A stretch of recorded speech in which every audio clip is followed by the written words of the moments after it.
First up, we will have Sumaya Moitra from Sports Kita.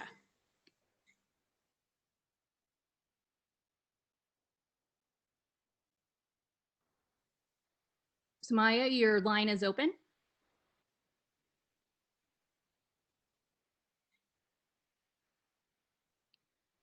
Looks like he might have difficulties with his tech side, so we will start with Idio Fan with PP Sports in China.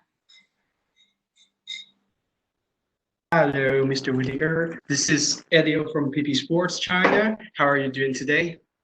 Good, thanks, mate. And I do have 5 questions for you this time. So, returning to the Fire Island again for the second time, are you feeling excited to have such an opponent like Jared Cannonier? Not really. It's just another fight, and I'm never really excited for a particular opponent. Yeah, it should be a good fight. It's going to be a hard one. I look forward to it. Look forward to making weight. That'll be fun. So, Alasanya mentioned his name, Jared, said if Jared destroy you, he will get the chance to fight him again. So, is that like light up a fire inside you that you want to destroy Jared so you can get the second chance to fight Alasanya and get your belt back? Yeah, not really. I was lined to fight Jared, and I'm at like a max to fight that guy anyway. I don't need any motivation or anything else. Yeah, I'm ready. So let's talk about Jared, who is a veteran in the middleweight division and known as a dangerous fighter. 11 finishes, 13 in his 13-win career. So you always say you are more dangerous than your opponent, just like the last time against Darren Tew. So what will be your main gear this time? I understand that Jared has a lot of power. He's very resilient. He moves forward a lot. I'm elusive. I'm good at striking as well. My distance is good. I've fought heavy hitters before. I think I can take this fight anywhere I want it to go, and I look forward to leading the dance. So thank you. And the rumor has said that there might be crowds entering the arena this time, but well, there's nothing have been confirmed yet. Were you a little bit disappointed that nobody is attending your fight again for the second time? And since you enjoy your traveling and experience the different cultures so much? No, no, I'm pretty. I liked it the first time. I thought it was cool. You know, it's a unique experience, and I'm excited for the second time. I like it a little quiet. It's a nice change. So, how about your families? How your families show your support since you are away from them again inside the bubble? Yeah, we FaceTime a lot, you know, a lot, and they'll watch the fight, and I know they will. And then I'll call them after the fight and talk to them. Wow. So thank you very much. For my final question, just out of my curiosity, you have posted a picture of yours in Instagram, which is written "Fight for Honor." Can you please share more story behind this picture and why you say that? Is it to mark Alasanya that runs around the pitch? I guess my whole thing is that, you know, fighting is it's honorable. You know, there's a lot of respect involved. It's a tradition, the human tradition, and I guess I just try to lead by example for my own kids and for people out there. I try to lead by example. I try to be a role model for, especially and primarily for my kids. You know, I want to be something they can look up to and inspire them, and someone they aspire to be like, you know. So thanks very much for all the interviews. And there's one last thing I would really ask you to do as a favor. Since Chinese fans are waking up this weekend in the middle of the night, we need some inspirations. Please shout something exciting. To all my Chinese fans, please make it in the morning. I will put on a very good show for you guys. Thank you very much for everybody that's going to commit and come join. So thanks very much for the interview, and we wish you all the best luck. Thank you very much. Thank you. Next, we have Damon Martin with MMA Fighting. I obviously you haven't experienced loss very often, but coming off the loss to Adesanya, then to come out there and have that kind of performance against Darren Till, where you had to show a little bit of everything. You had to show your chin, you had to show your cardio, had to show your punching power. How satisfying was a win like that to not necessarily erase the last loss, but just to bounce back in the right way? Yeah, yeah. No, I was over the moon. You know, a lot of pressures and weight were off my shoulders once I got the W, once my hand was raised. And to come back after a break and after all the changes that I've made, and it was just the icing on top. You know, it really was a good time. Coming out of that, you know, I mean, of course, you're going to be right in the division.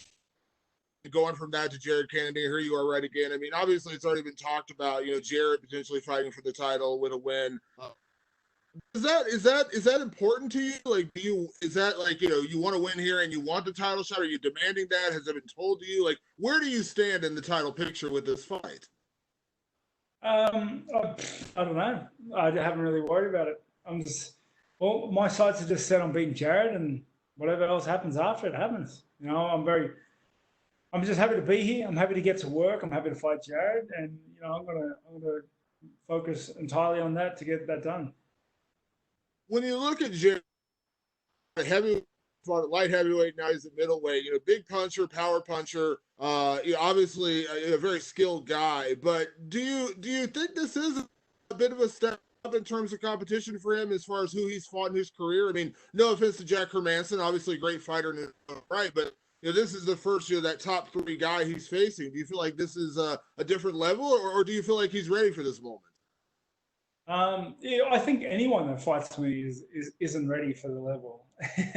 I think I'm a different beast to people he's fought previously, and you know, I look forward to showing him that, to taking him there. I think I'm better than he is, and you know, I look forward to putting every skill I have at my disposal to work on Sunday.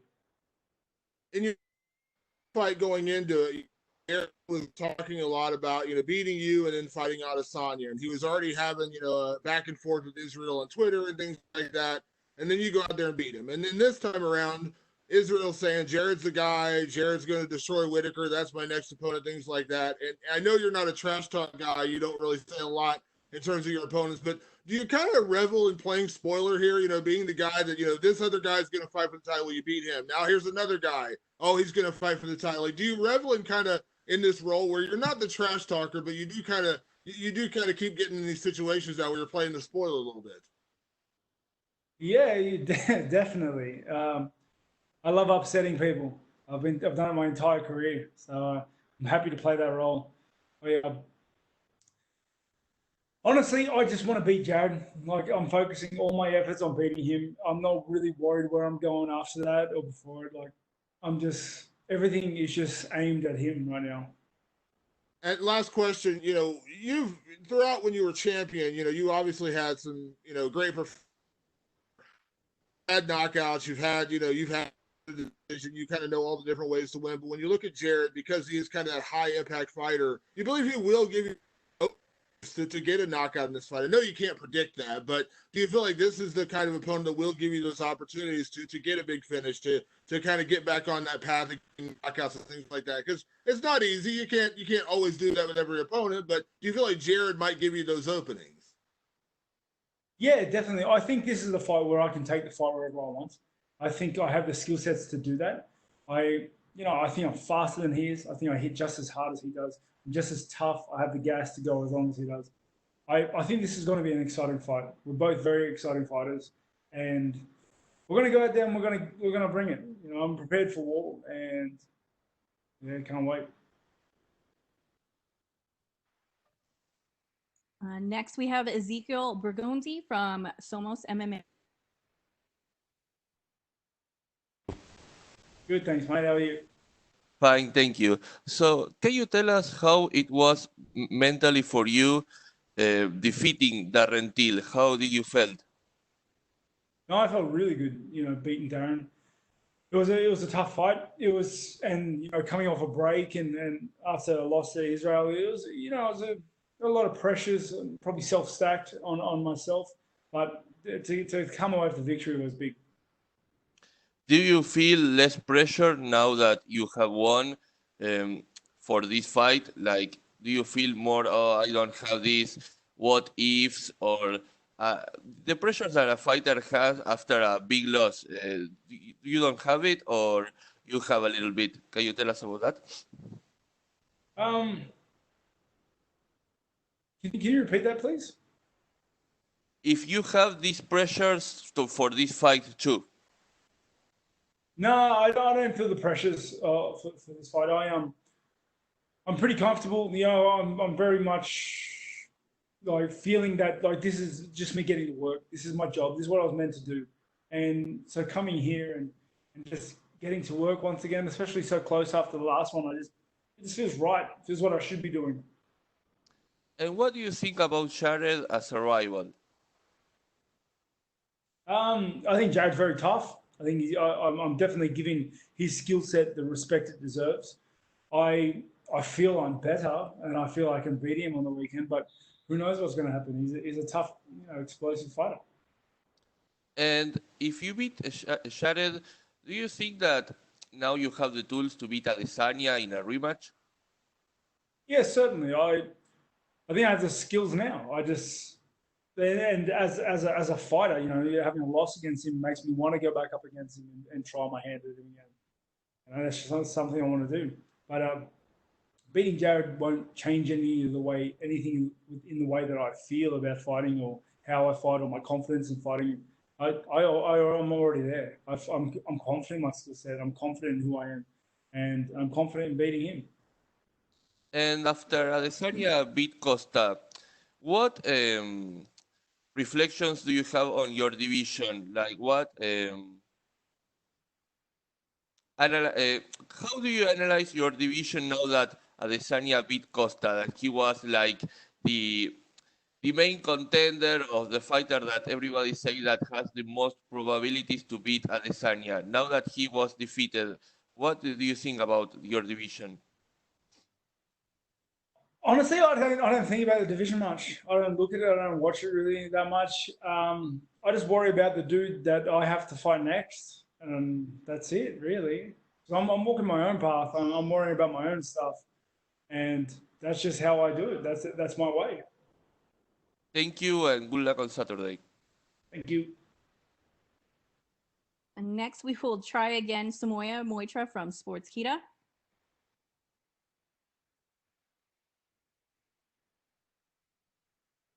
Sounds like he still has difficulties. That's all we have for you today, Robert. Good luck this weekend. Thank you. Thank you, everybody, for the questions.